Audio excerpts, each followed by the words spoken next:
I still remember the exact moment I met Olivia Carter 3 years ago, like it was yesterday. My life was a mess back then. My apartment had turned into a swamp because the guy upstairs decided to leave his bathtub running like some kind of absent-minded idiot.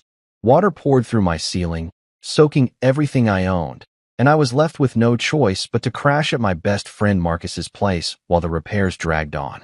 That's where she walked into my world, Olivia, his younger sister. I was sitting on Marcus's lumpy couch, sipping a cheap beer and feeling sorry for myself, when she breezed through the door. She was stunning.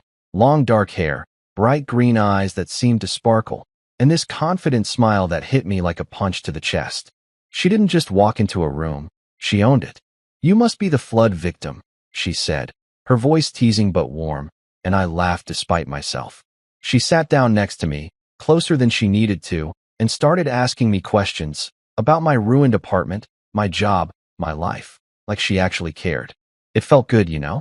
Like I was the only guy in the world worth talking to. We hit it off fast. Within a week, we were texting nonstop, and by the end of the month, we were dating. Olivia had this way about her. This magnetic pull that made people notice her, want to be around her. At parties, she'd be in the middle of the crowd, laughing, telling stories, her hands waving as she talked. Guys would hover, offering her drinks, and girls would hang on her every word. I'd watch from the sidelines, proud she was mine, but also a little uneasy. She's just friendly, I told myself. She loves the attention, but she's with me. And from the outside, we looked perfect. Me, the steady guy with a decent job, and her, the dazzling woman who lit up every room. I'd take her out to dinners, hold her hand, and feel like I'd won something big. She'd lean into me, whisper something funny, and I'd think, this is it. This is what people dream about. But even back then, there was this tiny voice in my head, quiet but nagging, wondering why she always needed every eye on her. I ignored it. Love makes you stupid like that. The first few months were a blur of excitement. She'd show up at my place, once it was fixed, with takeout and a bottle of wine, and we'd talk for hours. She had this effortless charm, this way of making me feel special, like I was the center of her universe. But looking back, I can see it wasn't always real. She'd flirt with waiters right in front of me, laughing it off when I'd frown. "Relax, babe, it's just fun," she'd say, and I'd let it go. She'd cancel plans last minute, leaving me waiting, but then she'd flash that smile, and I'd forgive her instantly. I told myself it was fine. She was lively, spontaneous, the opposite of boring old me. I liked that about her. At least, I thought I did. People would tell me how lucky I was, how Olivia was one of a kind, and I'd nod, grinning, because yeah, she was. But that magnetic pull she had, it wasn't just for me. It was for everyone. And deep down, I think I knew that from the start. I'd lie awake sometimes, listening to her breathe next to me, wondering if I was enough for someone like her. She was always chasing something, attention, excitement, the next big moment, and I was just me. Steady, reliable, the guy who paid his bills on time and didn't make waves. But she'd roll over, throw an arm across my chest, and I'd push those doubts away. She chose me. I'd tell myself, out of everyone, she's here with me. And for a while, that was enough. 3 years ago, when we met, I thought I'd found the woman I'd spend my life with. I thought I knew her, her laugh, her quirks, the way she'd light up when she talked about her dreams. But now, looking back, I realize I didn't know her at all. I saw what I wanted to see, and that was my first mistake. Looking back, the signs were always there, staring me in the face, but I was too caught up in Olivia to care. From the very beginning, she had this way of treating my time like it didn't matter, like I was just some guy waiting around for her to show up whenever she felt like it. Our first real date, I remember sitting at this little Italian place, the one with the red checkered tablecloths, checking my watch every 5 minutes. I'd gotten there early, nervous but excited, wearing a shirt I'd ironed just for her. She was supposed to meet me at 6:30, but by 7 o'clock, there was still no sign of her. I texted her, nothing. I called, no answer. Finally, at 7:20, she strolled in, hair messy like she'd just rolled out of bed, smiling like it was no big deal. "Sorry, babe, got caught up with Sabrina," she said, sliding into the seat across from me. I wanted to be mad, but then she reached over, squeezed my hand, and started talking about her day like nothing was wrong. I let it slide. Love is about compromise, I told myself, sipping my water and nodding along. But it wasn't just that one time.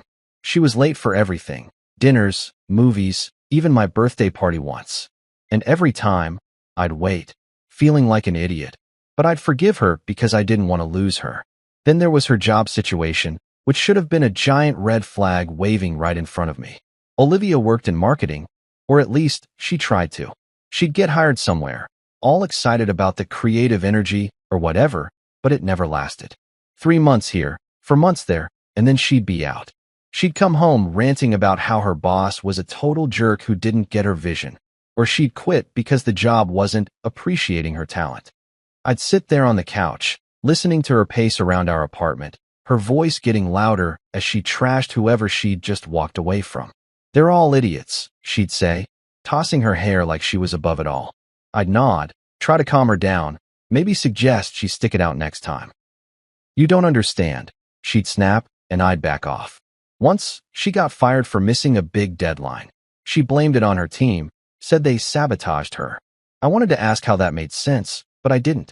I just paid the rent that month when her half didn't show up. Red flag? Sure. Did I ignore it? You bet I did. The worst part, though, was how she talked about people, everyone, all the time. She'd send me these long text rants about her life, and half of them were her tearing into someone behind their back. Her best friend Sabrina? An insecure loser who's jealous of me. She'd type, her words sharp even through the screen.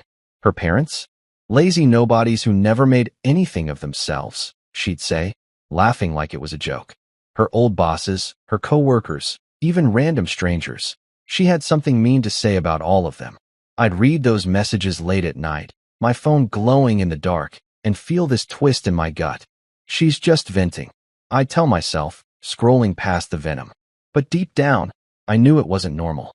I'd catch her smiling at Sabrina's face one day, hugging her like they were sisters, then trashing her to me the next. It was like she had two sides, one she showed the world, and one she let slip when she thought no one important was listening. I should have realized then that if she talked about them like that, she was probably saying the same about me when I wasn't around. That thought hit me sometimes, late at night, but I'd push it away. She loves me, I'd think. She wouldn't do that to me. I was blind, wasn't I? All those little clues, the way she'd flake on me, the way she couldn't keep a job, the way she cut people down like it was nothing. They were screaming at me to wake up. But I didn't. I'd sit there, watching her laugh at her own stories, her eyes bright with that wild energy, and I'd tell myself I was lucky. Lucky to have someone so alive, so bold, even if she made me feel small sometimes. I'd compromise, I'd wait, I'd listen, because that's what you do when you love someone, right? You bend a little. You make excuses. You tell yourself it's fine, even when it's not. Looking back now, I can see it all so clearly. Every missed date, every job she lost, every nasty word she threw around like confetti. The signs were there from day one. I just didn't want to see them. By our second year together, I started noticing how much Olivia's lifestyle was digging into my wallet, and honestly, it was my own fault for letting it happen. She had these expensive tastes, stuff I never even thought about before her. Designer bags with names I couldn't pronounce, dinners at restaurants where the menu didn't even list prices, last-minute weekend trips to places with white sand and blue water. At first, it was exciting. She'd pull me into her world, all flashy and fun, and I'd feel like I was part of something bigger. But then the bills started piling up, and I realized I was the one footing them. I had a steady job. Nothing fancy, just a desk gig that paid the rent and kept the lights on. But Olivia? Her money came and went like a breeze. She'd blow whatever she made on clothes or nights out, then turn to me with those big green eyes and say, "Babe, can you cover this one? I'll get you back." I always said yes. I was the responsible one, the guy who didn't let things fall apart, so I picked up the slack. I told myself it was temporary, that she'd figure it out eventually. But she never did. Then came the car situation, and that's when I really should have put my foot down. Olivia had this dream, she'd talk about it all the time, of owning a Mercedes-Benz C-Class. She'd show me pictures on her phone, silver and sleek, her voice getting all dreamy. "It's not just a car," she'd say, "it's a statement." Her old beater, this rusty sedan that coughed every time she started it, finally gave out one rainy afternoon. I was at work when she called me, practically in tears. "It's dead, babe. I'm stranded. What am I supposed to do? I told her we'd figure it out, maybe get something used but reliable. But she had her heart set on that Mercedes. Next thing I know, we're at the dealership, her practically bouncing as she ran her fingers over the hood of this shiny new car. This is it, she said, grinning at me. This is the one. I looked at the price tag, way more than she could ever afford, and honestly, more than I wanted to deal with. But she kept going. I need this, babe. It'll make me feel good about myself. You want me to be happy, right? She leaned into me, her voice soft, and I caved. We worked out a loan, but her credit was shot from all those missed payments on random stuff she bought over the years. So, I co-signed it. Worse, I started helping with the monthly payments because her new job wasn't covering it yet. Once I land something stable, I'll pay you back, she promised, sitting across from me at our tiny kitchen table. She looked so serious, her hands wrapped around a coffee mug, and I believed her. I wanted to believe her. I'd nod and say, okay, no rush, even though my bank account was starting to feel the squeeze. Rent, groceries, my own car, now hers too. I'd stay up late sometimes, staring at my laptop, moving numbers around to make it all work. She'd be asleep in the next room, not a care in the world, while I wondered how long I could keep this up. It wasn't just the money, it was the way she acted like it was normal. Like I owed her this life she couldn't pay for. She'd come home with a new handbag, some leather thing that cost more than my rent, and I'd ask, how'd you swing that? She'd laugh, twirl it around, and say, don't worry about it, babe. It's an investment. An investment in what? I never got a straight answer. But I'd smile, kiss her forehead, and let it go, because fighting about it felt harder than just dealing with it. I started cutting corners in my own life to keep hers going. No more lunches out with the guys from work. Just a sandwich from home. No new clothes for me, even when my shoes started wearing thin. Meanwhile, she'd be posting pictures online, posing with that Mercedes or sipping cocktails at some rooftop bar, looking like she had it all together. People would comment, goals, or living the dream, and I'd feel this weird mix of pride and panic. Pride because she was mine, panic because I was drowning trying to hold her up. I'd tell myself it was love, that this was what you do for someone you care about. But every time I swiped my card for her, every time I said yes, when I wanted to say no, I felt a little piece of myself slip away. She promised she'd pay me back, and I clung to that like a lifeline. 2 years in, and I was still waiting. Our third anniversary was supposed to be the night everything came together, a chance to celebrate us after all the ups and downs. I'd been planning it for weeks, wanting to make it special for Olivia because she always said I wasn't romantic enough. I picked La Reverie, this fancy restaurant she'd been dying to try, white tablecloths, dim lights, the kind of place where they charge you just to breathe the air. I made the reservation a month ahead, saved up extra from my paycheck to cover it, even got a fresh haircut the day before. I put on that dark blue suit she once said made me look dangerously handsome, checked myself in the mirror, and felt pretty good about it. I got to the restaurant at 7 p.m. sharp, right on time, my stomach flipping with nerves and excitement. The host led me to our table, a little spot by the window with a view of the city lights, and I sat down, picturing her walking in, smiling at me like she used to. I couldn't wait to see her face when she saw how much effort I'd put in. By 7:30, she still wasn't there. I pulled out my phone, sent her a quick text, hey, you on your way? And set it face down on the table. No big deal, I thought. She's always late. I sipped my water, watched the other couples laughing and clinking glasses, and told myself she'd show up soon. The waiter came by, asked if I wanted to order anything while I waited. Not yet, I said, forcing a smile. She'll be here any minute. But 8 p.m. rolled around, and still nothing. I called her, straight to voicemail. Her cheery voice on the recording said, hey, it's Olivia, leave a message, and I hung up, my chest tightening. I stared at the empty chair across from me, the candle flickering between us, and felt the sinking feeling I couldn't shake. I should have left right then, grabbed my coat and walked out, but I didn't. I stayed, like some fool who couldn't admit the night was already falling apart. By 9 p.m., the waitstaff started giving me those looks, you know the ones, all soft eyes and pity, like I was some abandoned puppy. One of them refilled my water without me asking, and I mumbled a thanks, my face burning. I kept sitting there, checking my phone every few minutes, telling myself she'd have a good excuse. Maybe her car broke down again, or she got stuck in traffic. I'd wait a little longer, just in case. The restaurant hummed around me, people eating, talking, living their lives, while I sat frozen, holding on to this dumb hope. Then, At 10 p.m., the door swung open, and there she was, Olivia, finally. But she wasn't alone. 3 of her friends trailed behind her, all loud and giggling, their faces flushed like they'd already been drinking somewhere else. She spotted me, waved like it was nothing, and sauntered over with them in tow. "Hey, babe," she said, dropping into the chair across from me like she hadn't just made me wait 3 hours.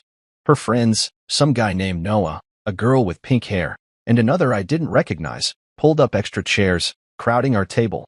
They were tipsy, laughing too loud, acting like this was their night, not ours. I stared at her, my mouth dry, trying to figure out what to say. "You're late," I managed, but she just shrugged. "Yeah, we hit a bar first. Lost track of time. You know how it is." I didn't know how it was. I'd been sitting there, alone, while she was out partying without even a text.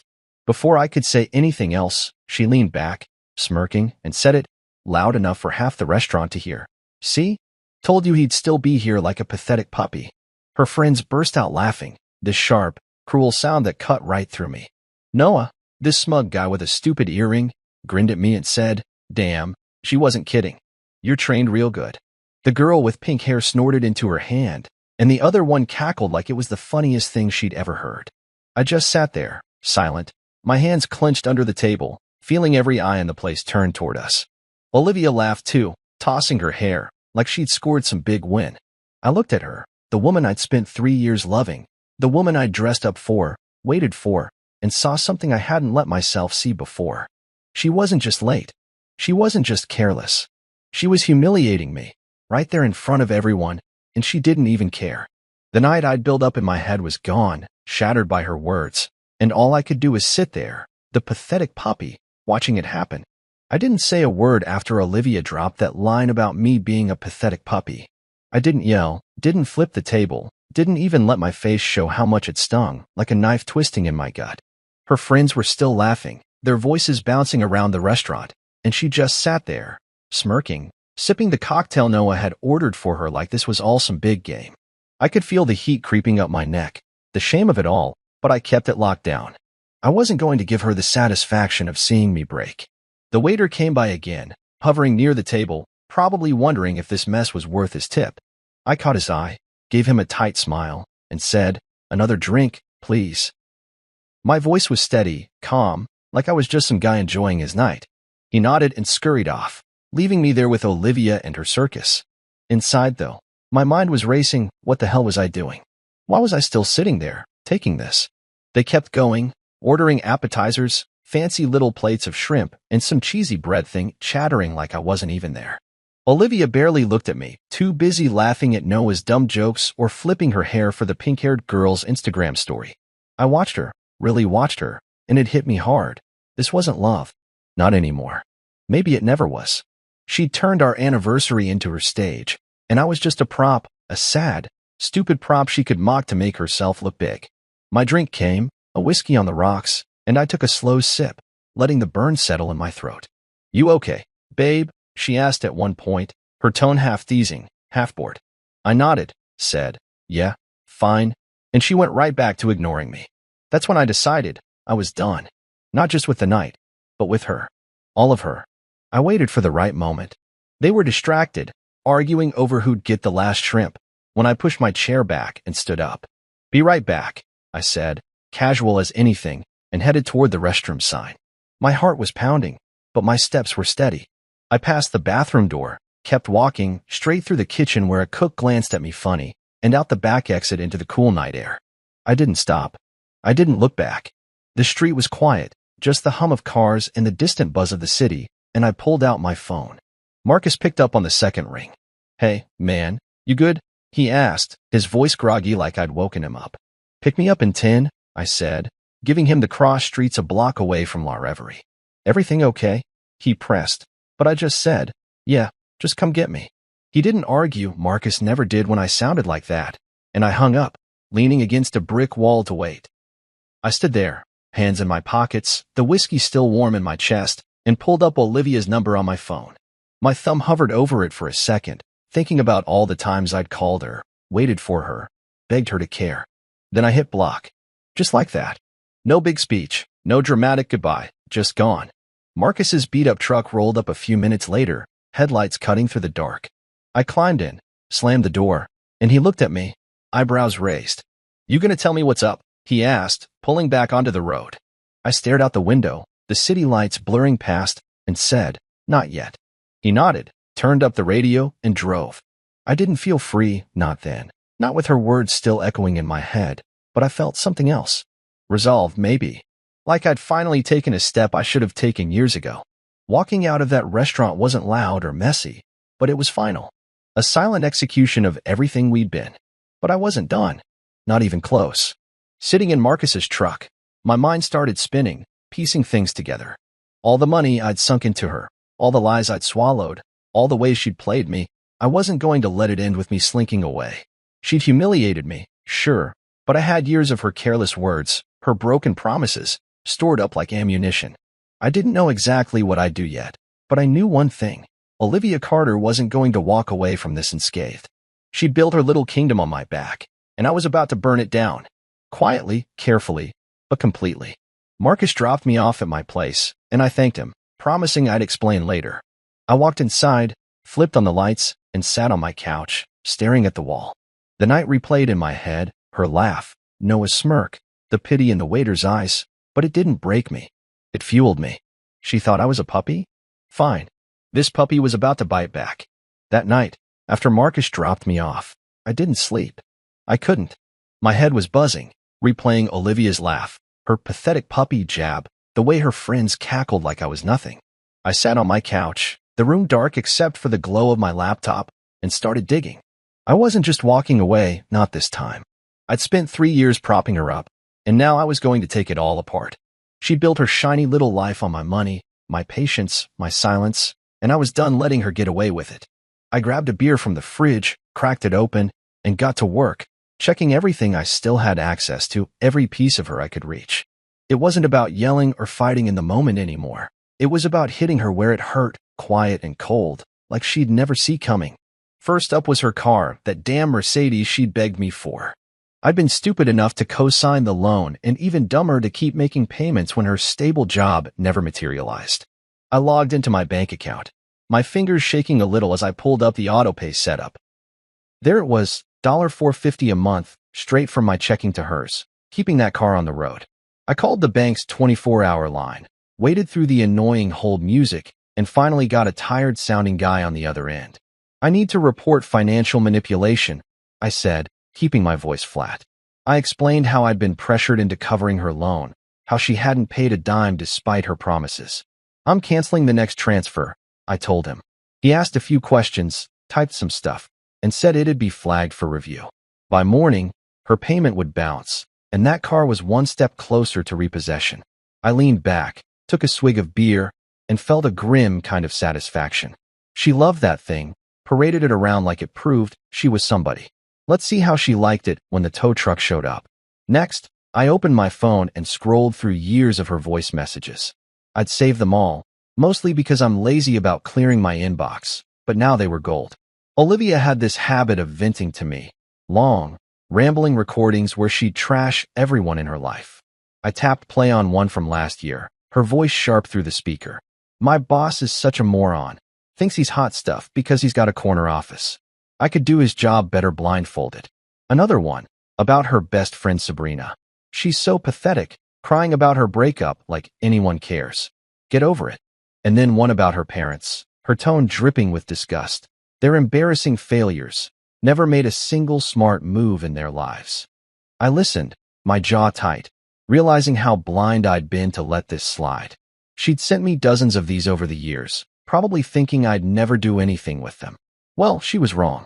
I plugged my phone into my laptop, copied every file, and saved them in a folder labeled Olivia's Truth. This was just the start. Then there was her work email. She'd used my laptop a few times when hers crashed, and, lucky for me, she'd stayed logged in. I clicked into her inbox, half expecting it to be locked by now, but there it was. All her messages, right in front of me. Most of it was boring, marketing pitches, meeting invites, but then I found the good stuff. She'd been using her company account for personal endeavors, like emailing some side hustle she'd never told me about, selling overpriced skincare junk to her friends. Worse, There were chats with a coworker where she called their boss a spineless creep and bragged about slacking off. I screenshotted everything, my heart pounding as I pictured her face when this came back to bite her. I wasn't sure how I'd use it yet, maybe a little anonymous tip to her HR department, but it was mine now, and that was enough. By morning, the first domino fell. My phone buzzed at 6 a.m. Olivia, calling from her number I'd already blocked. She must have realized the car payment didn't go through. I let it ring out, then watched as a text popped up from a random number. "Babe, what's going on with the car? Call me." I deleted it without answering. The bank would have notified her by now, and I could almost hear her panicking, pacing around her apartment, that perfect little world of hers starting to crack. I stood up, stretched, and looked out my window at the gray dawn creeping over the city. This wasn't over, not by a long shot. I'd spent years letting her walk all over me, but now I had the upper hand. Her car, her job, her precious image. I was going to dismantle it all, piece by piece. Olivia Carter's collapse had begun, and I was just getting started. I woke up to my phone buzzing like crazy, 78 missed calls, all from Olivia, piling up since I'd crashed around 4 a.m. I'd barely slept, my head still spinning from the night before, but seeing those notifications lit something up in me. She was freaking out, and I hadn't even done much yet. I rolled out of bed, grabbed a coffee, and sat at my kitchen table, scrolling through the mess she'd left me. Voicemails, text from random numbers. She must have borrowed someone's phone after I blocked her, each one more desperate than the last. "Babe, what's happening with the car? Why aren't you answering? This isn't funny, call me." I didn't reply. Not a word. I just sipped my coffee, letting her stew in it, knowing every unanswered message was another crack in her perfect little bubble. She'd humiliated me at La Reverie, laughed in my face with her idiot friends, and now the fallout was starting. This was just the beginning. First thing I did was send one of those voice clips, the one where she called her boss a spineless creep, to an email I'd found in her work inbox.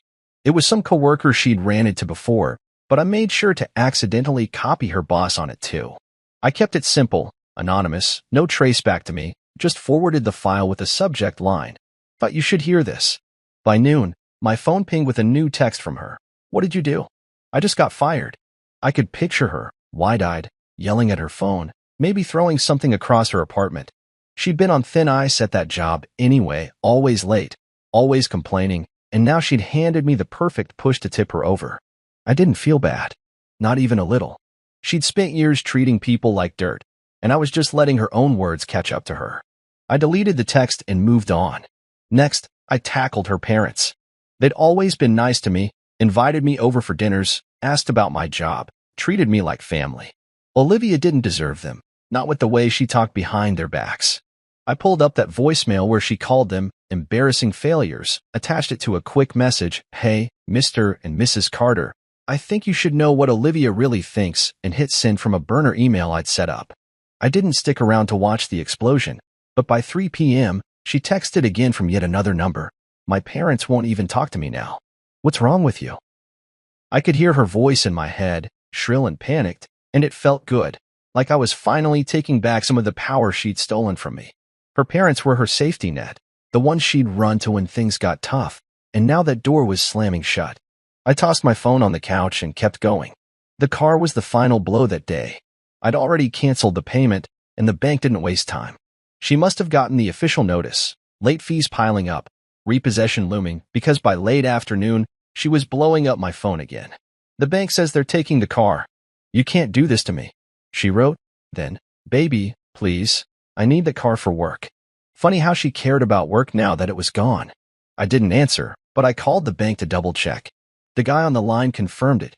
One more missed payment, and they'd send the tow truck. It'd be gone by the end of the week. That Mercedes was her pride and joy, the thing she flashed around to prove she was better than everyone else, and now it was slipping through her fingers. I hung up, leaned back in my chair, and let out a long breath.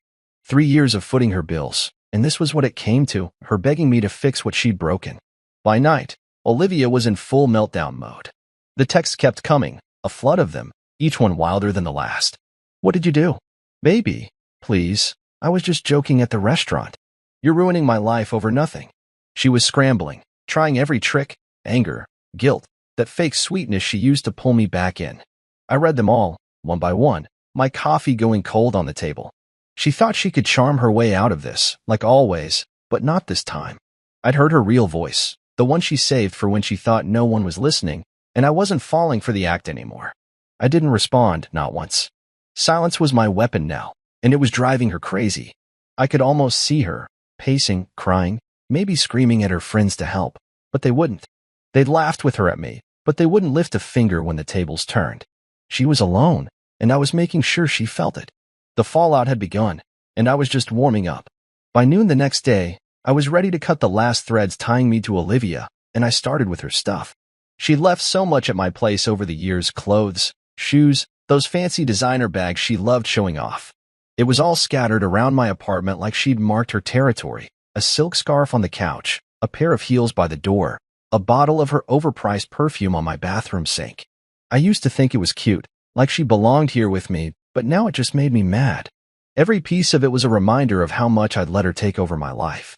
I grabbed some big black garbage bags from under the kitchen sink, the thick kind you use for yard waste, and started piling it all in. No neat folding, no careful packing it. Just grabbing and stuffing, letting the anger push my hands. A leather purse worth more than my rent? Into the bag. A stack of her tight dresses she'd worn to impress strangers? Tossed in, crumpled up. I didn't care anymore. She didn't deserve the respect I'd given her for so long. I worked fast, moving room to room, my heart pounding as I cleared her out. Her makeup bag, full of lipsticks and powders I'd probably paid for, went in next, clattering against a pair of sunglasses she'd borrowed from some boutique and never returned. I found a box of her old photos under my bed, smiling with people she'd probably trashed behind their backs, and I didn't even look twice before dumping it in.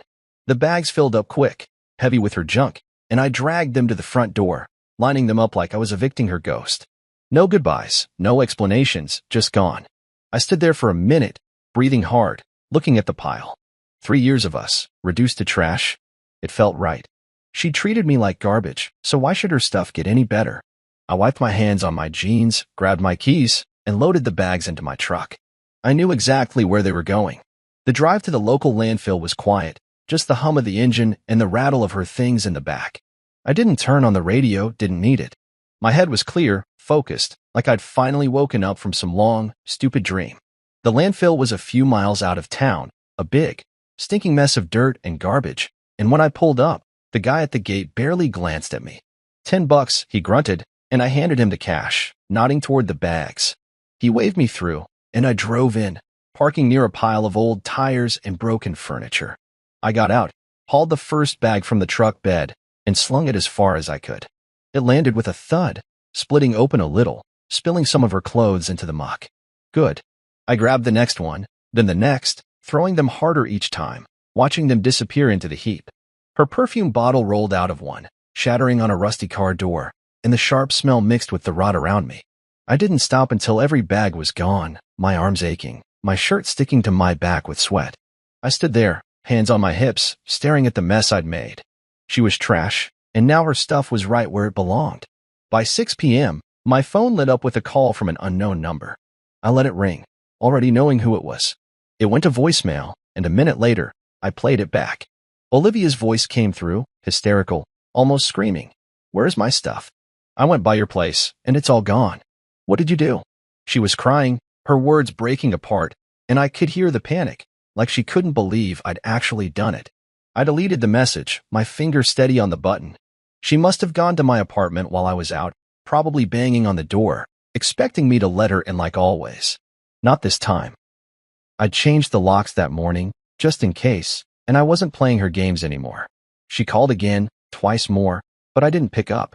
Her stuff was gone, just like my respect for her, buried in a landfill, rotting with everything else she'd ruined. I drove home, the truck empty now, and sat on my couch, cracking open another beer. The apartment felt bigger without her junk cluttering it up, quieter too. My phone buzzed with one last text from her. "You're a monster." I read it, let it sink in, then deleted it. A monster? Maybe. But she'd made me one, step by step, with every lie, every laugh at my expense. I'd given her everything, my time, my money, my heart, and she'd thrown it back in my face. Now she was losing it all, and I wasn't going to feel sorry for her. She belonged with the trash, and I'd made damn sure she got there. Within a week, Olivia's whole world fell apart, and I watched it happen from a distance, feeling lighter with every piece that broke off. She had nothing left, no job, no car, no savings, no place to turn, and I'd helped make sure of it. That morning after I dumped her stuff, I got a call from Marcus, his voice low and careful, like he was testing the waters. "Hey, man, Olivia's been blowing up my phone," he said. "She's begging me to talk to you. Says she's got nowhere to go. What's going on?" I leaned against my kitchen counter, staring at the coffee pot bubbling away, and told him the short version, how she'd humiliated me at La Reverie, how I'd walked out, how I'd started unraveling her life.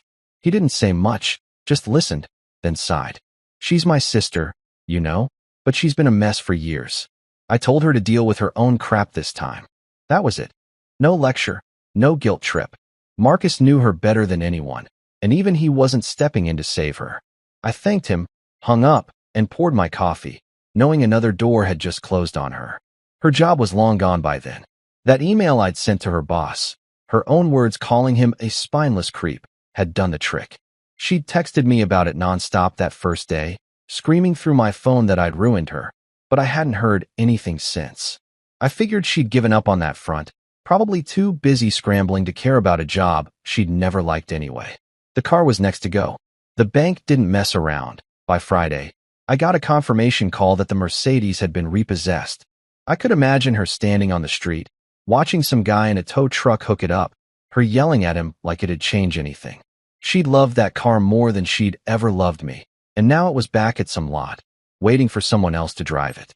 I didn't feel a shred of guilt. She'd leaned on me to keep it, promised to pay me back, and never did. Let her figure out how to get around without it. Her savings? Non-existent. Olivia had always lived paycheck to paycheck, even when she had a paycheck, blowing it all on clothes, trips, whatever made her look good online. I'd seen her bank app once. Back when we shared takeout and secrets, she'd had $12 in checking and a maxed-out credit card. I used to cover her share of everything, thinking she'd get it together someday, but someday never came. Now, with no job and no car, she had nothing to fall back on. Her parents wouldn't help. I'd made sure of that with the voicemail I sent.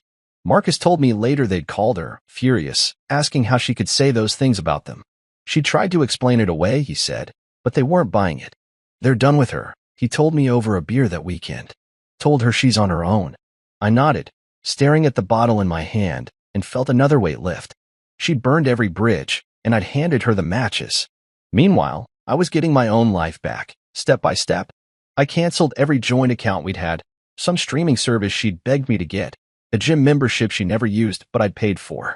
I called my landlord, got the locks changed officially, and even rearranged my furniture, just to make the place feel like mine again. I stopped checking my phone every 5 minutes, waiting for her texts or calls. The silence was golden. No more begging, no more whining, just me and my own space. I started sleeping better, eating better, even smiling a little when I caught myself in the mirror. It wasn't joy, not yet, but it was relief, like I'd been carrying her around on my back for years and finally dropped her off a cliff. I went out with Marcus that Saturday, just the two of us, and we talked about anything but her. Football, work, some dumb movie we'd both seen. It felt normal, like I was a person again, not just Olivia's doormat. She was crashing hard, and I wasn't lifting a finger to stop it. Marcus said she'd been crashing on a friend's couch, Noah's, maybe, that jerk from the restaurant. But even that wouldn't last. Her friends were the type who'd laugh with her when she was up, but scatter when she was down. She'd begged Marcus to mediate, to fix this with me, but he'd shut her down cold. "You made your bed," he'd told her, and I could have hugged him for it. Olivia had nothing. No money, no wheels, no family, no me. I'd spent years keeping her afloat, and now she was sinking fast. I sat on my couch that night, the apartment quiet, and realized I didn't miss her. Not even a little.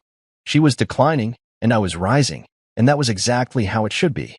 Months later, I was sitting at my kitchen table, eating a bowl of cereal and scrolling through my phone, when an email popped up from Olivia.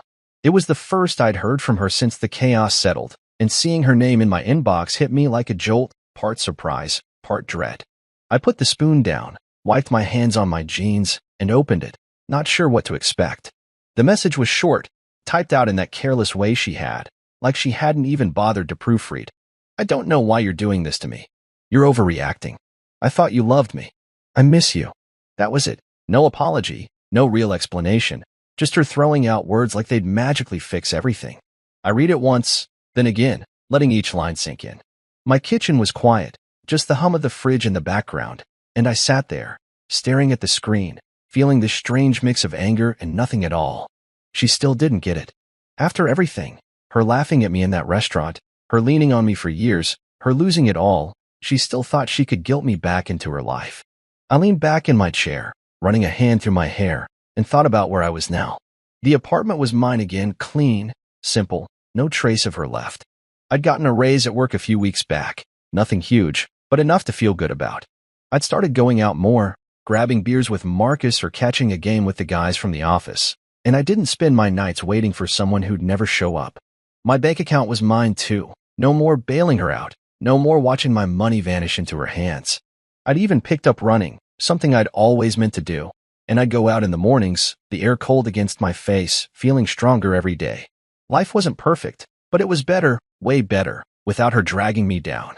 And here she was, popping up like a ghost, trying to pull me back into her mess with a few whiny sentences. I thought about replying, just for a second. I could have typed out everything. How she'd humiliated me at La Reverie, how I'd sat there while her friends laughed, how I'd spent years paying for her dreams while she mocked me behind my back. I could have told her about the car, the job, her stuff in the landfill, how I dismantled her life piece by piece because she'd pushed me too far. My fingers hovered over the keyboard, itching to let it all out, to make her see what she'd done. But then I stopped. What was the point? She wouldn't listen. She'd never listened. She'd twist it around, cry about how I was the bad guy, how she was the victim in all this. I'd seen it before, those big eyes filling with tears, that shaky voice begging me to forgive her, and I wasn't falling for it again. She didn't deserve my words, my time, my anything. I'd given her enough already. So I deleted it. Just like that. I highlighted the email, hit the trash button, and watched it disappear from my inbox. No hesitation, no second thoughts. It felt good, clean, like scrubbing a stain off the counter. I picked up my spoon, took another bite of cereal, and kept scrolling some dumb meme Marcus had sent, a news headline I didn't care about. Olivia's message was gone, and I wasn't going back to dig it out. She could miss me all she wanted, but I didn't miss her, not the real her, the one who'd shown up that night at the restaurant, loud and cruel and careless.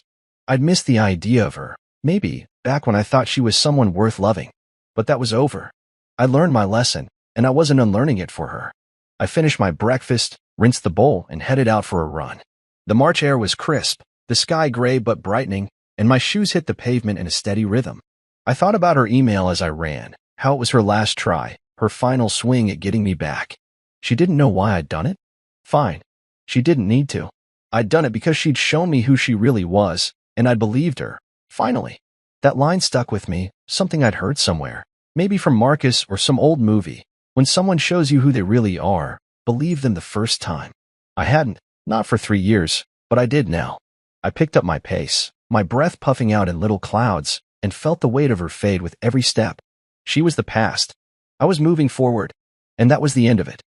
My name is Noah Carter, and I have spent the last decade building something indestructible. At 35, I am the owner and CEO of Carter Holdings, a multinational investment firm that has its hands in everything from real estate to private equity. But power and wealth were not handed to me. I had to fight for every inch, every deal, every opportunity. 3 years ago, I was not the man I am today. I was just another ambitious entrepreneur, grinding away, trying to make something of myself. I was married then, to a woman who I thought would stand beside me through thick and thin. Isabella Moore. She was beautiful, intelligent, and driven, but she had one fatal flaw. She craved success more than she craved loyalty. At the time, Carter Holdings was still in its infancy, and though I had vision and potential, I was not the man at the top. Not yet. Isabella, however, had no patience for a man in the process of building an empire. She wanted a man who already had one. That's when Liam Preston entered the picture. A hedge fund manager with a slick tongue and an obscene amount of money, he represented everything Isabella wanted: fast wealth, flashy luxury, and immediate power. And just like that, she walked away. I can still remember the night she left. She sat across from me at our dining table, her fingers tracing the rim of her wine glass as she carefully chose her words. "Noah, I don't think this is working anymore." Her voice was calm, almost rehearsed. I looked at her then, really looked at her, and saw it in her eyes. She had already made up her mind. She had already moved on. I asked her the question that had been gnawing at me for weeks. "Is there someone else?" She hesitated for a fraction of a second. That was all the answer I needed. "I just want a different life," she said instead, evading the question. "I want stability. I want to be with someone who can give me the life I deserve." The life she deserved. At that moment, I realized I had been nothing more than a stepping stone to her. She saw my ambition, my drive. But she wasn't willing to wait for the moment when it all paid off. She wanted a shortcut, and she found it in Liam Preston. She left me that night, packed her bags, and disappeared into a world of private jets, luxury vacations, and the kind of superficial glamour she had always craved. For 3 years, I let her go. I focused on my work, channeled every ounce of my energy into Carter Holdings. While she was attending exclusive galas and posting about her extravagant life, I was working, planning, building. And now, 3 years later, the tables have turned in a way she never could have predicted. I sit in a sleek, glass-walled conference room, surrounded by top executives and legal teams, staring at the names printed on the contract before me. Preston Holdings. A $20 billion investment deal, one of the biggest of the decade. A deal that will determine the future of their company. And they have no idea that I am the one holding the final decision. Liam and Isabella are on the other side of this deal, convinced they are about to secure an investment that will elevate their company to new heights. I can already imagine the arrogance in Liam's tone, the confidence in Isabella's stride. They think they are untouchable. They don't know that Carter Holdings isn't just another investor at the table. It's my company. And I have been waiting for this moment for a very, very long time. I sat in the shadows of the lavish bar inside the high-rise hotel, watching as Liam Preston and Isabella more reveled in their own arrogance. They had no idea I was there, no idea I was even in the same city, let alone at the same table of negotiations they thought they had in the bag. Liam had always been the type to flaunt wealth he hadn't actually earned. Unlike me, who built my company from nothing but hard work and calculated risk, he had inherited his initial capital through family connections, leveraged it recklessly, and rode the market like a spoiled gambler who never imagined he could lose. His kind always believed they were untouchable, until they weren't. I watched as he swirled his whiskey, leaning back in his chair, speaking just loud enough for everyone around to hear. It was always a performance with him. "This deal is going to define the next decade," Liam said, his voice dripping with self-importance. "If Carter Holdings wants in, they'd better be ready to prove they deserve a seat at the table." I nearly laughed at that. The audacity. If only he knew. Isabella was next to him, dressed in a sleek designer dress, looking every bit the polished, high-society woman she had always dreamed of becoming. But I could see it, even from my seat in the distance. The slight tightness around her eyes, the way she leaned in just a little too much when Liam spoke, as if she needed reassurance that she was still on the winning side. 3 years ago, she had walked away from me without hesitation. No doubt, she had expected never to look back, certain that I would fade into obscurity while she ascended to the world she believed she belonged in. And yet, here we were. What neither of them knew was that I owned the very company they were seeking investment from, that every executive they had met so far worked for me, that the people they had spoken down to, dismissed as small players in this negotiation, were taking their cues from me. I had deliberately stayed in the background, watching them operate, letting them show me exactly who they were. And they had not disappointed. "Carter Holdings isn't as powerful as people say," Liam continued, chuckling as he took another sip of his drink. "They've been expanding, sure, but this deal is their golden ticket. Without us, they won't get a foot into this industry." I exchanged a glance with my CFO, Lucas, who sat at the bar beside me, nursing a glass of bourbon. He smirked. "These guys really have no clue," he muttered under his breath. "No, they don't," I said, tapping my fingers against the glass in front of me. Liam and Isabella continued talking, oblivious to the truth. They saw Carter Holdings as just another investment firm eager for a piece of their empire. They thought they were in control. Isabella's voice was smooth, confident. "This deal will solidify everything we've worked for," she said. "Once we get Carter Holdings to sign, we'll be unstoppable." She had always been like this, aligning herself with whoever she believed was winning, attaching herself to power like a vine seeking the strongest tree. Once, she had looked at me the way she now looked at Liam. Once, she had believed in my potential, until she decided potential wasn't enough. It would be almost tragic if it weren't so satisfying. Lucas leaned in. "Should we give them a preview of what's coming?" "Not yet."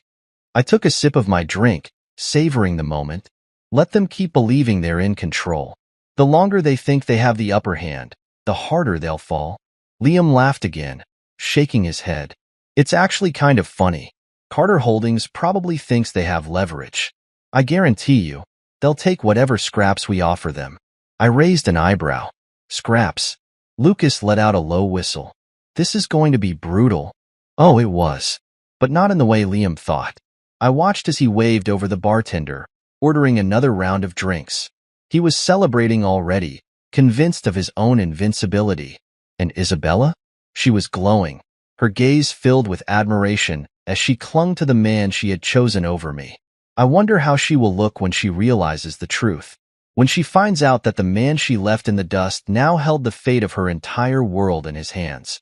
They thought this deal would make or break Carter Holdings. What they didn't realize was that it would actually break them.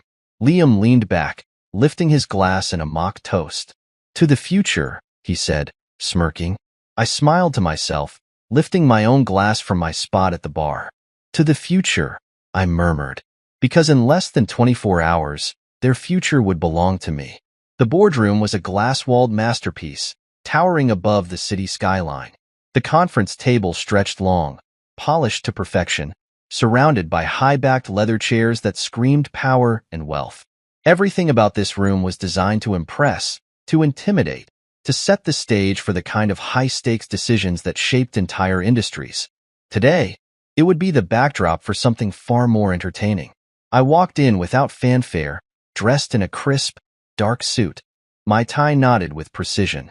My presence was unassuming, just another executive taking a seat at the far end of the table, away from the immediate conversation. I wasn't here to be the center of attention. Not yet. My senior executives were already seated, reviewing documents and preparing for the investment proposal. I had deliberately instructed them not to reveal my identity just yet. I wanted to watch. I wanted to see how they carried themselves when they thought they were in control. And just as expected, Liam and Isabella entered like they owned the place. Isabella stepped in first, her heels clicking against the marble floor with practiced confidence. She wore an ivory-colored business suit, her hair in loose waves, and her expression radiated power, or at least the illusion of it. She had always been good at appearances. She carried herself like a woman who had it all, but I knew better. That confidence would crack soon enough. Liam followed, his usual smirk in place, wearing an expensive charcoal suit with cufflinks that probably cost more than most people's rent. He carried himself like a man who had already won, like a king stepping into his own castle. I sat motionless, my hands folded in front of me, watching. They didn't even glance in my direction. They didn't recognize me. I had expected as much. It had been 3 years, and I had changed. I had refined everything about myself, my presence, my demeanor, my entire approach to power. I wasn't the struggling entrepreneur Isabella had walked away from. I wasn't the man trying to prove his worth. I was the worth. "Let's get started, gentlemen," Liam said smoothly as he took his seat, exuding confidence. He leaned back, adjusting his watch, another expensive accessory that symbolized his wealth. "I assume Carter Holdings has already reviewed the investment proposal. We're here to finalize the terms." I remained silent, letting my CFO, Lucas, lead the conversation. Lucas nodded, flipping through the thick packet of documents in front of him. "We have reviewed everything, yes? But before we move forward, we need to clarify a few things." Liam barely concealed his irritation. He didn't like to be questioned. "There's not much to clarify," he said. "The terms are all outlined. Carter Holdings wants in. We welcome the investment. This is a once-in-a-lifetime opportunity, gentlemen. Preston Holdings is set to dominate the next decade. Lucas smirked slightly, casting a glance in my direction before looking back at Liam. We appreciate the enthusiasm, Lucas said coolly. But Carter Holdings doesn't rush into deals based on excitement alone. Liam's smirk tightened. Excitement? He let out a short laugh. This isn't about excitement. It's about numbers.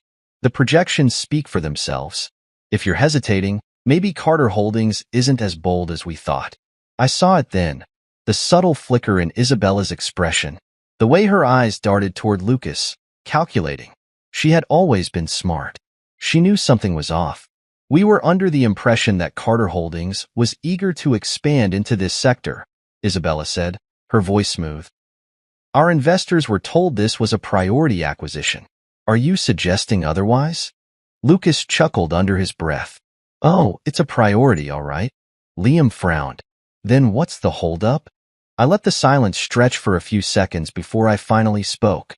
The holdup is that we're still deciding if it's worth our time. The shift in energy was instant. Isabella's head snapped in my direction. Liam furrowed his brows, finally registering that someone else had spoken.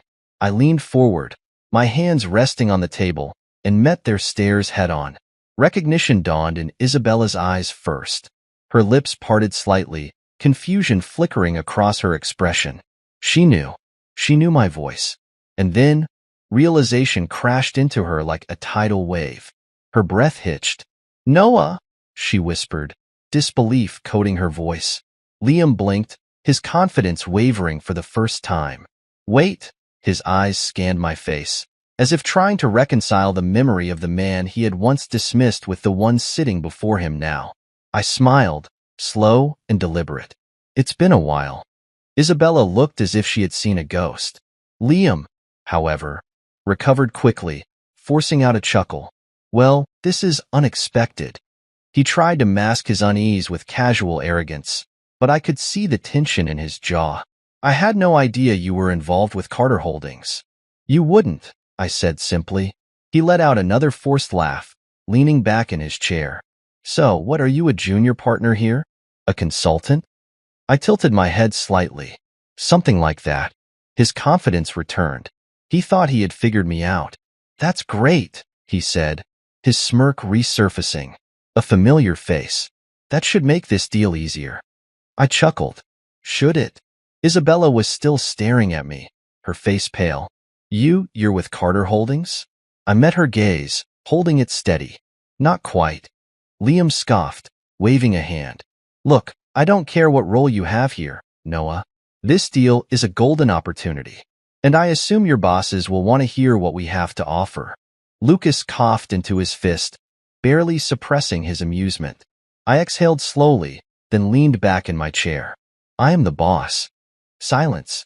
A thick, suffocating silence filled the room, pressing down on them like an unbearable weight. Isabella's face drained of all color. Liam's smirk vanished. His lips parted slightly, but no words came out. I watched the realization settle over them, the moment when the truth hit like a wrecking ball. I wasn't a junior partner. I wasn't a consultant. I wasn't an executive taking notes for someone else. I was the owner, the CEO, the man who held their entire future in his hands. Liam swallowed hard, his bravado crumbling at the edges. You! His voice cracked slightly before he forced himself to straighten. You run Carter Holdings? I smiled, unbothered. Surprised? Isabella inhaled sharply, still struggling to process. Her hands clenched slightly on the table. How? How is that possible? I shrugged. 3 years is a long time. Liam opened his mouth, then closed it. His mind was scrambling for something, anything, to regain control of the conversation. But there was nothing, because the power he thought he had, the deal he thought he controlled, it all belonged to me now. The gala was held at one of the most exclusive 5-star hotels in the city. A sprawling venue adorned with crystal chandeliers, polished marble floors, and a breathtaking view of the skyline from its open-air terrace. It was the kind of event designed to exude power and exclusivity, a gathering of business moguls, investors, and industry leaders. And tonight, it was the stage for something far more entertaining. I arrived fashionably late, stepping into the grand ballroom with quiet confidence. The crowd was already thick with the elite, sipping expensive champagne, exchanging fake pleasantries, and basking in their own wealth. The atmosphere buzzed with the sound of clinking glasses, light laughter, and the murmurs of deals being brokered in hushed voices. I spotted Liam Preston immediately. He stood near the center of the room, his presence commanding attention. Dressed in a perfectly tailored tuxedo, he had a whiskey glass in hand and was deep in conversation with a group of executives, no doubt trying to impress them with exaggerated tales of his own success. And beside him? Isabella. She wore a deep emerald gown that hugged her figure, her hair styled in elegant waves, her jewelry expensive but tasteful. From the outside, she still carried the aura of a woman who had it all. But I knew better now. As I made my way through the crowd, I overheard snippets of conversation. People were buzzing about the Preston Holdings investment deal, some excited, others skeptical. They all assumed Liam and Isabella were poised to secure the deal of the year, none of them realizing the truth. None of them realizing that deal was already dead. Lucas, my CFO, nudged my arm slightly as he passed by, his eyes filled with amusement. "They still don't know," he muttered under his breath. "Not yet," I said, taking a sip of my drink. "But they will." As I moved closer to Liam and Isabella's circle, Liam's voice carried over the chatter. "This deal is practically signed," he was saying, his usual cocky grin in place. "Carter Holdings knows what's at stake. They need this investment just as much as we do." A few of the executives laughed, nodding in agreement. Isabella smiled, resting her hand lightly on Liam's arm. "Once the final signatures are in place, Preston Holdings will be untouchable," she added smoothly. I chuckled to myself. Untouchable. Liam's gaze flickered toward me then, and for a brief moment, there was no recognition in his eyes. He saw just another businessman at the event, someone he didn't care to acknowledge. But then Isabella followed his gaze and froze. Her eyes locked onto mine, and I saw it immediately, the flicker of panic. Liam frowned, glancing between us. "Something wrong, babe?" Isabella quickly masked her expression, forcing a tight smile. "Nothing," she said too quickly, dropping her gaze. Liam barely paid it any mind, already turning back to his conversation. But Isabella? She kept glancing at me from the corner of her eye, her mind racing. She knew something was off. I let them stew in their ignorance for a while longer, mingling, exchanging pleasantries with other industry leaders, all while keeping them in my peripheral vision. Then came the moment that changed everything. Liam, emboldened by alcohol and his own arrogance, noticed me standing nearby and smirked. Well, if it isn't the guy lurking in the shadows. The surrounding group chuckled. I merely raised an eyebrow, unimpressed. He lifted his glass and mock toast. "Enjoying the party, mister?" I smiled. "Carter." The laughter died. Liam's smirk wavered, confusion flickering across his face. "What?" The realization dawned on Isabella first, and I saw it in her expression. The horror of putting the pieces together too late. "Noah Carter," I said smoothly, letting my name settle over them like a thundercloud. "CEO of Carter Holdings." The blood drained from Liam's face. "You're..." His voice cracked, disbelief written all over him.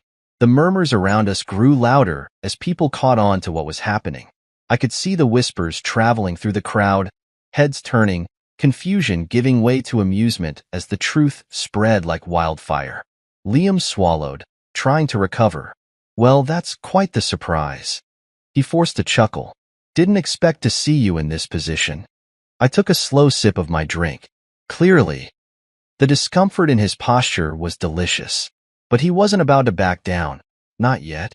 Instead, he did what insecure men do best when they feel threatened. He lashed out. With a sudden, exaggerated smirk, he turned to Isabella. "You know, babe, I never understood why you wasted your time with certain people. I knew what he was doing, trying to reestablish control, trying to turn the situation into a joke at my expense. I remained calm, watching him, letting him dig his own grave. And then, in front of the entire room, he did something I didn't expect." Liam grabbed a nearby glass of water, lifted it with a sneer, and threw it in my face. The cold liquid splashed over me, dripping down my face and onto my suit. The entire ballroom fell silent. A stunned hush settled over the crowd, eyes wide, mouths slightly open. No one could believe what had just happened. Liam stood there, smug, thinking he had just humiliated me in front of the city's most powerful people. I exhaled slowly, wiping my face with my hand. Then, in the calmest, steadiest voice, I said, "Then our $20 billion deal is off. Effective immediately." The silence deepened. Liam's smirk evaporated. What?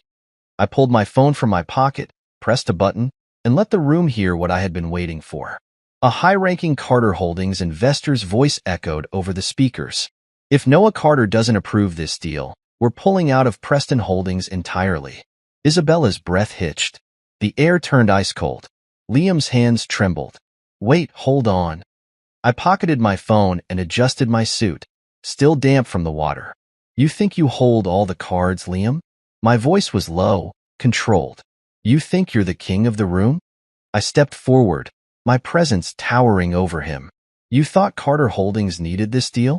I let a slow, amused smile spread across my lips. "You had it backwards."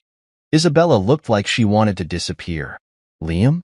He just stood there, shaking his head, unable to comprehend the catastrophe unfolding before him. I leaned in slightly, lowering my voice just enough that only they could hear. "I built myself from the ground up. You inherited your power. I let the weight of my words settle, and now I'm taking it away." Then, without another word, I turned on my heel and walked away. Behind me, the whispers erupted into full-blown chaos. For a moment, the entire ballroom stood still. The weight of my words hung in the air, thick and suffocating. The same executives who had been laughing with Liam minutes ago were now frozen, their expressions ranging from shock to pure disbelief. Liam's face had lost all color, his usual arrogance replaced with something foreign. Fear. Isabella. She didn't even breathe. I could see the calculations running through her mind, the slow realization that everything she had built, everything she had left me for, was crumbling right in front of her. The $20 billion deal. The deal that was supposed to solidify Preston Holdings as an untouchable empire was gone. And worse, everyone in the room had just witnessed it. I turned, walking away from them with slow, deliberate steps, the murmur of hushed whispers already rising behind me. I could hear people piecing it together, the questions flying between them. Noah Carter? As in Carter Holdings? He was married to Isabella, wasn't he? Wait, does that mean, was he the one in charge all along? Lucas caught up with me near the bar, his lips twitching with amusement. "That was brutal," he murmured under his breath. I took a slow sip of my drink. "Not brutal enough." Lucas let out a short laugh, shaking his head. "You do realize he's about to come undone in front of the entire city, right?" I glanced back toward Liam, who still hadn't moved, his whiskey glass trembling in his grip. Isabella had turned toward him, whispering something urgent in his ear, but he wasn't listening. He was too busy watching his world fall apart. "Good," I said simply. The power in the room had shifted. People were no longer looking at Liam. They were looking at me. And Liam? He could feel it. He could feel the eyes on him. Feel the way people were already starting to distance themselves, sensing the collapse before it even happened. The panic in his expression was unmistakable. I turned back to my drink, content to let the consequences unfold. But then, he snapped. "You think this is over?" Liam's voice rang out across the ballroom, raw and desperate. The whispers died. Slowly, I turned to face him, raising an eyebrow. Liam shoved his drink onto the table, the glass tipping over, spilling golden liquid across the expensive linens. His hands curled into fists at his sides as he glared at me, shaking with rage. "You think you can walk in here and humiliate me?" he spat. "You think you can just take away my deal?" I tilted my head. "I don't think, Liam. I know." His nostrils flared. His entire body trembled with barely contained fury. Isabella, realizing how bad this was getting, grabbed his arm. "Liam, stop," she whispered urgently. "This isn't the place." But Liam wasn't listening. He ripped his arm from her grasp and took a step forward, jabbing a finger in my direction. You were nothing when she left you, he hissed. Nothing.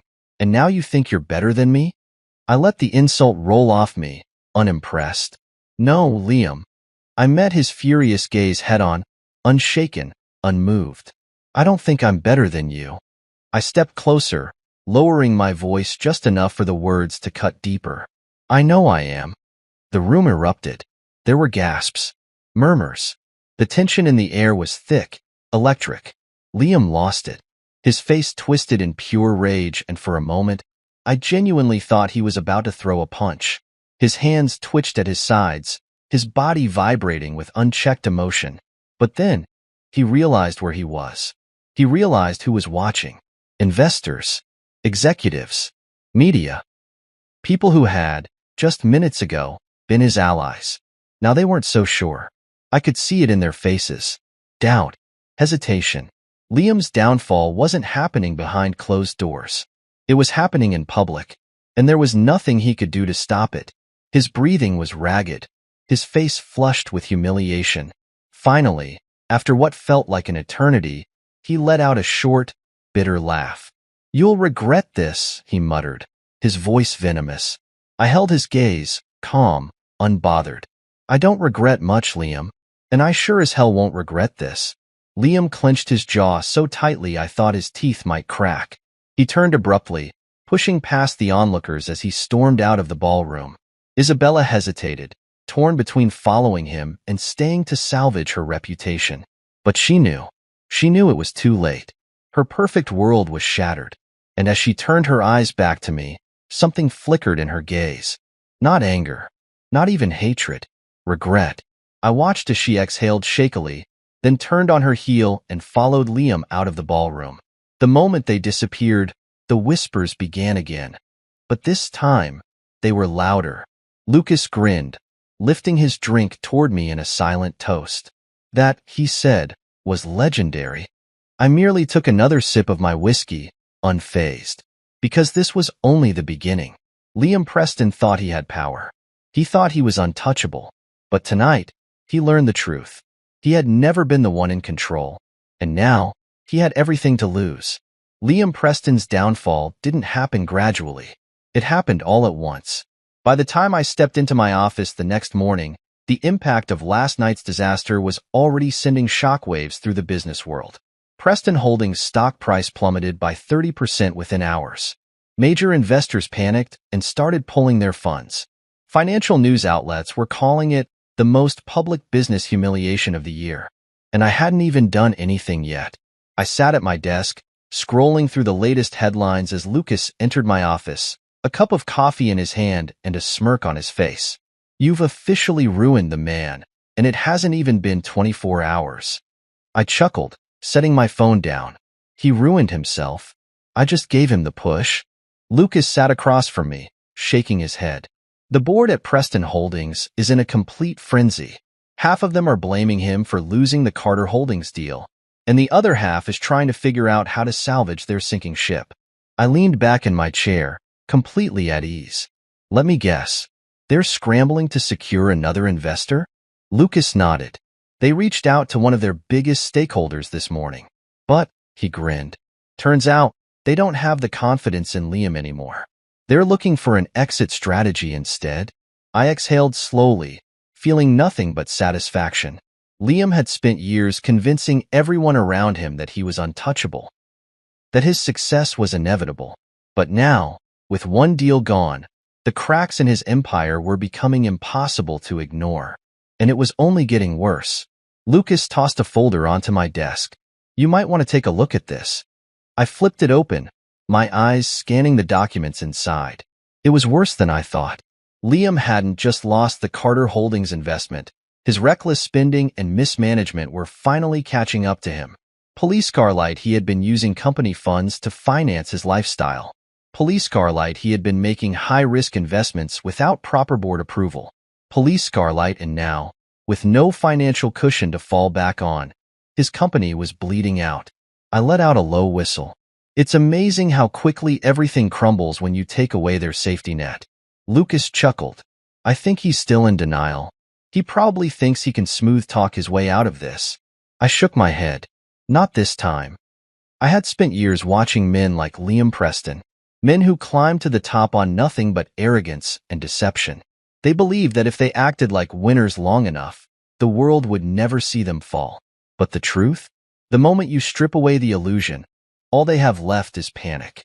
And right on cue, my phone rang. I didn't even have to check the caller ID. I knew exactly who it was. Lucas grinned. I'm guessing it's the man himself? I nodded, answering the call. Liam. The voice on the other end was unsteady, but he was still trying, still clinging to whatever was left of his bravado. Noah, Liam said, forcing a chuckle that sounded far too strained to be natural. Look, about last night, things got a little out of hand. I think we both know that. I leaned back in my chair, amused. He was already trying to backpedal. Did they? I asked casually, because from where I was standing, everything went exactly as it should have. Liam exhaled sharply. Noah, listen. We don't have to be enemies here. I was out of line at the gala. I can't admit that. But business is business.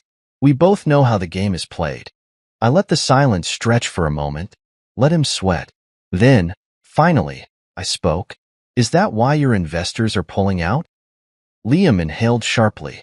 I had struck a nerve. I don't know what you're talking about, he muttered. Come on, Liam, I said, my voice calm. I know everything. Your stock price is in free fall, your board is turning against you, and now, your biggest stakeholders are looking for an exit. Another stretch of silence. Then, Liam finally cracked. You think you're so damn smart, don't you? He hissed. I smiled.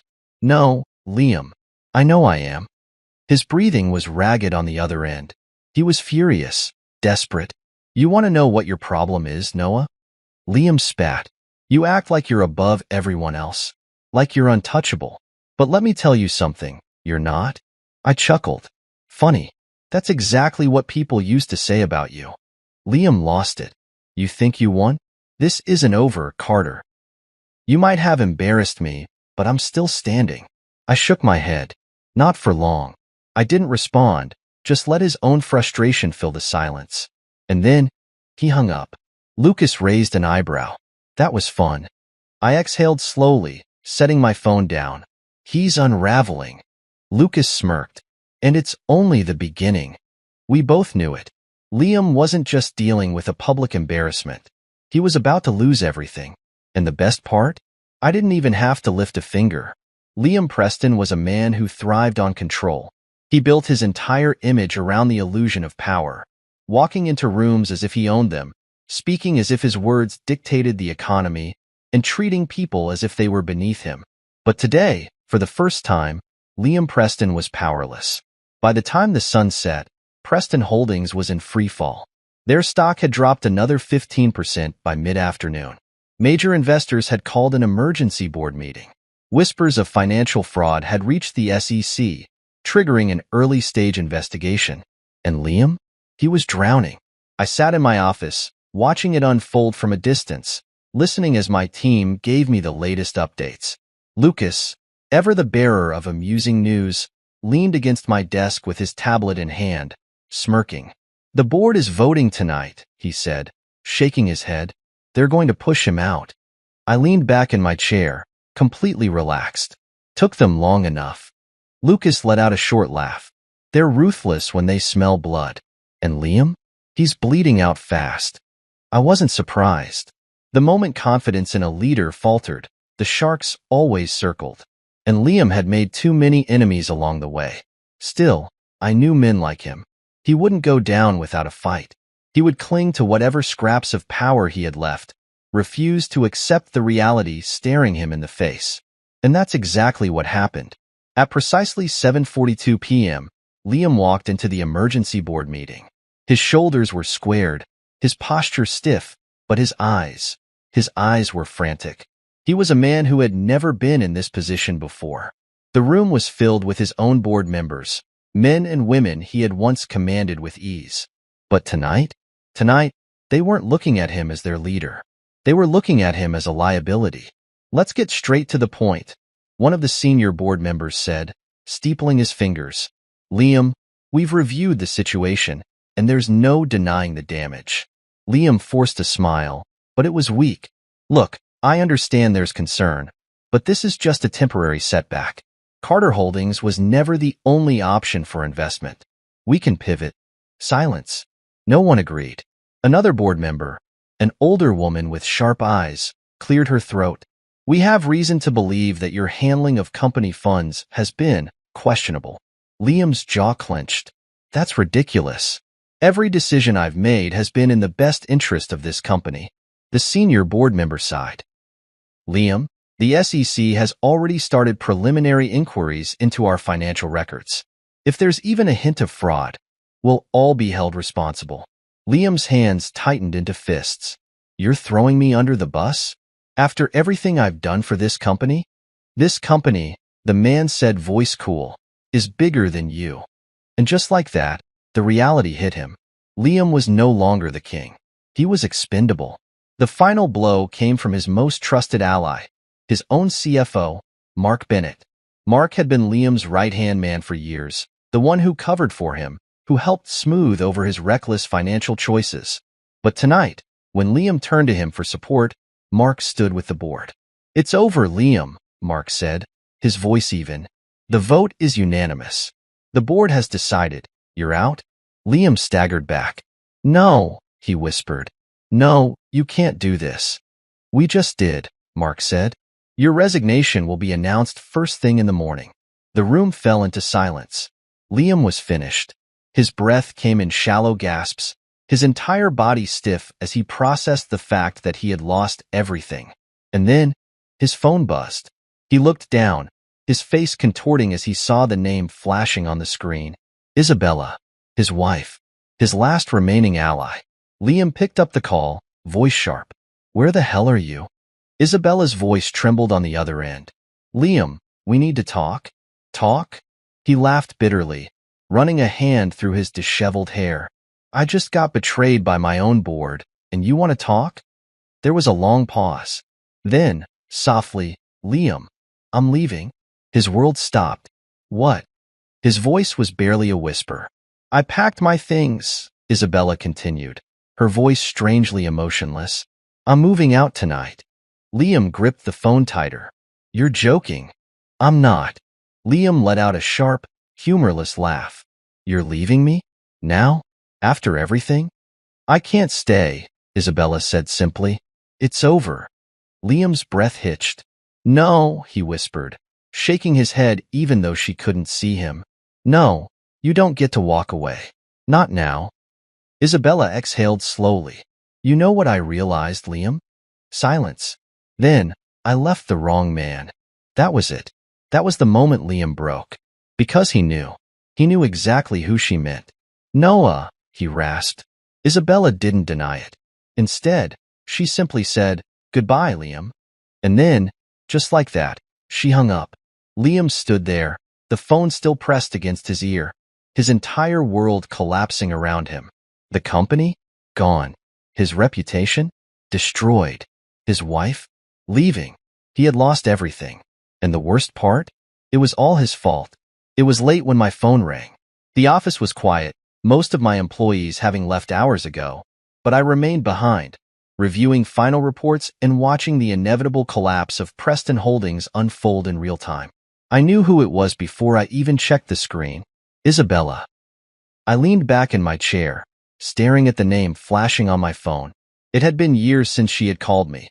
Years since she had even acknowledged my existence outside of the professional world. And now? Now, she had no one left. I let it ring twice more before finally answering, keeping my voice calm, controlled. Isabella. A shaky breath. Noah.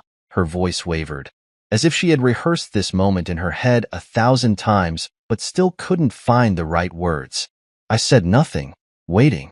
I made a mistake, she finally whispered. I almost laughed, not because it was funny, but because of how predictable it was. Of course, she would come back now. Not when I was struggling. Not when I was still building. Not when I was the man she deemed unworthy. Now that Liam was gone. Now that her perfect world had shattered. Now that she had nowhere else to turn. I exhaled slowly, glancing at the city skyline through my window. What do you want, Isabella? She hesitated. Liam is gone, she admitted. The board forced him out. His assets are frozen. He has nothing left. And I heard her swallow, the shame thick in her silence. I need help, Noah. There it was. I should have felt some kind of satisfaction, some kind of twisted pleasure in hearing her beg, but I didn't. I only felt indifference. Years ago, her leaving had shattered me. It had burned through my pride, my trust, and my love until nothing was left. But time had done its job. I had rebuilt. I had become more. And now, she was nothing but a voice from the past. I let the silence stretch between us, making her sit with her own words. Noah, she whispered, voice trembling. Please. I leaned forward, resting my elbows on my desk. What do you want, Isabella? I don't know what to do. She let out a shaky breath. Liam ruined everything. The house is being taken. Our accounts are frozen.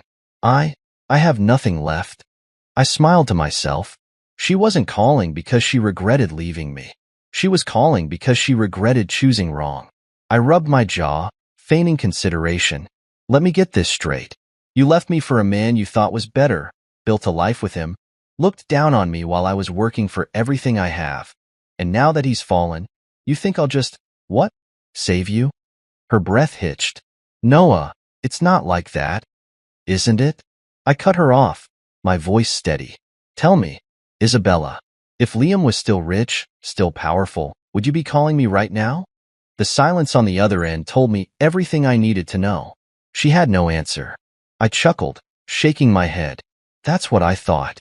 Noah, she whispered, her voice breaking. I know I don't deserve anything from you. I know I made mistakes. But she inhaled shakily. I was wrong about you. I see that now. I leaned back in my chair, staring up at the ceiling. Took you long enough. She let out a soft, humorless laugh. Yeah. For the first time since the call began, I heard something real in her voice. Regret. Not just for what had happened with Liam, but for everything. She had miscalculated. She had thought that wealth was the only thing that mattered. That leaving me for Liam was the smart move. But wealth meant nothing without character, without intelligence, without resilience. She had chosen the wrong man. And now, she had to live with that. I exhaled slowly. Isabella, I'm going to be honest with you. I don't hate you. I stopped caring a long time ago. Silence. I continued. You were a part of my past. But that's all you are now. The past. Her breath hitched again. I could picture her standing in some dimly lit apartment or a half-empty hotel room, staring at the walls, realizing that this was it, that there was no going back. Noah, she whispered, I don't know what to do. I closed my eyes, exhaling slowly. Then, in the same calm, even tone, I said the words she never thought she would hear from me. That's not my problem. The silence that followed was deafening. I could hear her breathing, could feel the weight of her realization settling over her like an iron blanket. There was no saving her this time. There was no second chance. She had made her choice years ago, and I had made mine. I hope you figure it out, I added simply. And then, I hung up. For a long moment, I just sat there, staring at my phone. Then, slowly, a small, satisfied smile crossed my lips. Because for the first time in years, I felt free. The cafe was small, tucked away on a quiet street just outside the city's financial district. The kind of place that catered to professionals who wanted discretion, where meetings were held over overpriced coffee and whispered conversations. I sat at a table near the window, watching the world outside. The people walking past, the sound of distant traffic, the low hum of chatter from the other patrons. It was a peaceful contrast to the storm that had been brewing for the past few days. Then, the door opened, and she walked in. Isabella. She looked different. The perfectly curated image she had always maintained was gone. No designer clothes, no sparkling jewelry, no expensive perfume filling the air around her. Instead, she wore a simple beige coat over a plain blouse and jeans. She looked ordinary, and for the first time in her life, she probably felt it too. Her eyes scanned the room until they landed on me. For a moment, she just stood there, hesitating, like she was still deciding whether she could go through with this. Then, slowly, she walked over and took the seat across from me. "Hi," she said, her voice barely above a whisper. I took a sip of my coffee. "Isabella." She folded her hands in front of her, fidgeting slightly. I noticed the way she kept glancing at my face, as if searching for something. Recognition, warmth, a remnant of the man she once knew. But there was nothing left for her to find.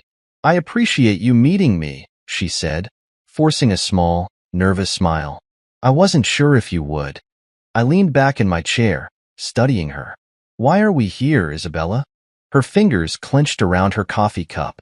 I needed to see you." I didn't respond.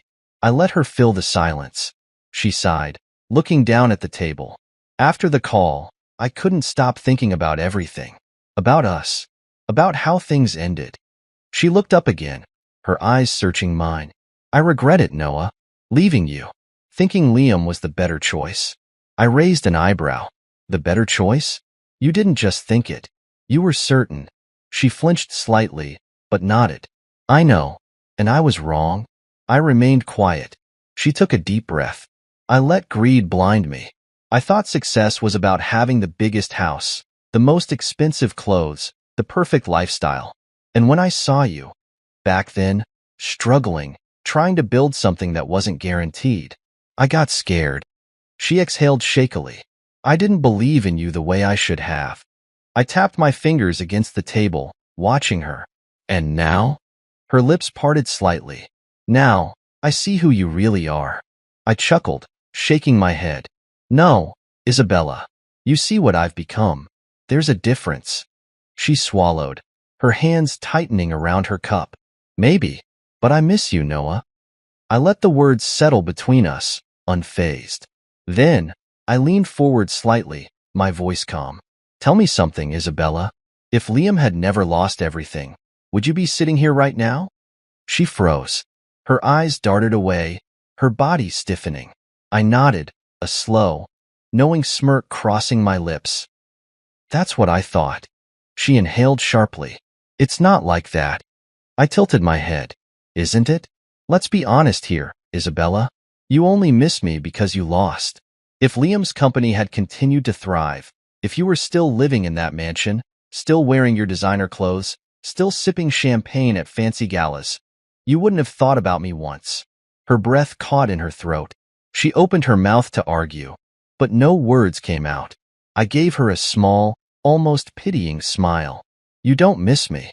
You miss the fact that I ended up winning. And now, you want to rewrite history. You want to pretend that you would have chosen differently if you had known how things would turn out." I leaned back in my chair. "But that's the thing about choices, Isabella. You don't get to change them just because you don't like the outcome." Tears welled in her eyes. "Noah, please." There was a time when hearing her beg would have meant something, would have hurt. But now? Now, I felt nothing. I exhaled slowly, glancing out the window. The sun was setting, casting long shadows across the street. A fitting end.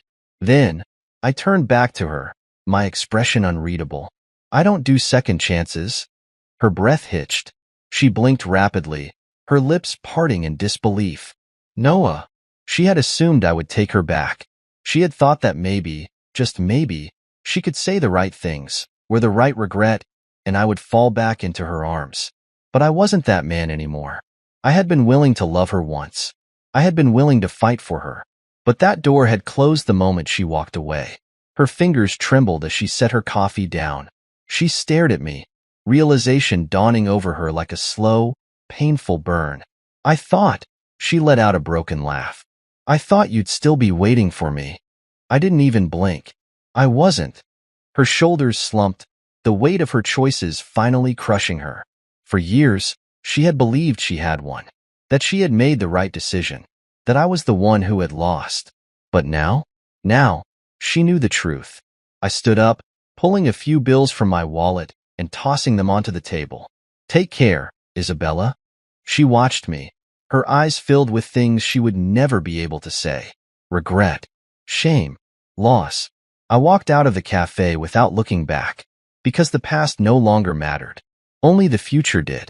As I stepped out of the cafe, the cool evening air greeted me like an old friend. The sky was painted in hues of deep orange and fading blue, the last remnants of daylight stretching across the city skyline. It was quiet out here, peaceful in a way that mirrored my own mind. For the first time in years, I felt weightless. Isabella was gone, not just physically, but in every sense that mattered. She no longer occupied space in my life. No more lingering thoughts about the past. No more questioning whether I had been enough. No more waiting. I walked toward my car, slipping my hands into my pockets as my mind replayed everything that had led to this moment. I had built something out of nothing. I had turned loss into power. I had become the man she never believed I could be. And I had done it all without her. My phone buzzed in my pocket, snapping me out of my thoughts. I pulled it out, glancing at the screen. Lucas. I smirked, already knowing what this was about. Tell me it's official, I said as I answered. Oh, it's official, Lucas replied, amusement dripping from his voice. Preston Holdings is done. Their stock just hit rock bottom, and their biggest investors have publicly announced they're pulling out. I chuckled, shaking my head. That was faster than I expected. Liam didn't give them much of a choice. The moment the board kicked him out, the media tore him apart. Turns out, people don't take too kindly to reckless CEOs who lose $20 billion in potential investments. I opened my car door, sliding into the driver's seat as I leaned back. And Isabella? Lucas let out a low whistle. Last I heard, she packed up and disappeared. Guess she figured out pretty quickly that no one wants to be associated with a sinking ship. I wasn't surprised. Isabella had always been a survivalist first and foremost. She clung to power, to wealth, to anything that ensured she was on the winning side. But what happens when there's nowhere left to run? Lucas hesitated before speaking again. She called me, you know. I frowned slightly. What? Yeah, not long after she called you. She asked if there was a way to, I don't know, fix things, to at least rebuild her reputation. I let out a slow breath, shaking my head. Even now, she was looking for a way out. What did you tell her? I asked, though I already knew the answer. Lucas laughed. I told her she was talking to the wrong person. I smirked. Good. There was a short pause. Then Lucas asked, more serious this time, so, how do you feel? I thought about it. About everything. About the past few years. About the moments that had tested me. About the man I had become because of it. And for the first time, my answer was simple. Free. Lucas chuckled. That's what I figured. I glanced out the windshield, watching as the city lights flickered to life one by one. We should celebrate. Already ahead of you. The team's at the lounge downtown. You in? I smiled. Yeah, I'm in. After hanging up, I sat there for a moment, letting the silence settle over me. This was it. This was the moment where the past finally stopped mattering. I wasn't the man Isabella had left behind anymore. I wasn't the underdog. I wasn't chasing revenge. I had one. And more than that, I had moved on. With a quiet exhale, I started the car and drove toward the future. My future.